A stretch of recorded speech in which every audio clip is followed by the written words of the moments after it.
I planted this tree here 12 years ago in 2011.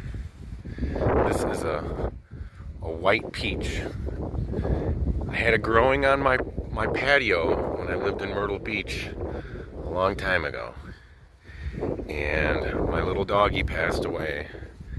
And we were a part of this church right over here. So lots have changed here. But that's where I buried my Peanut.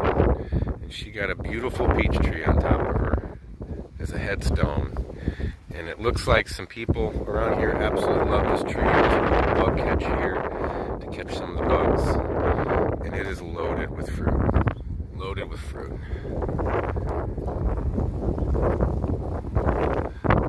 That's nice to see that.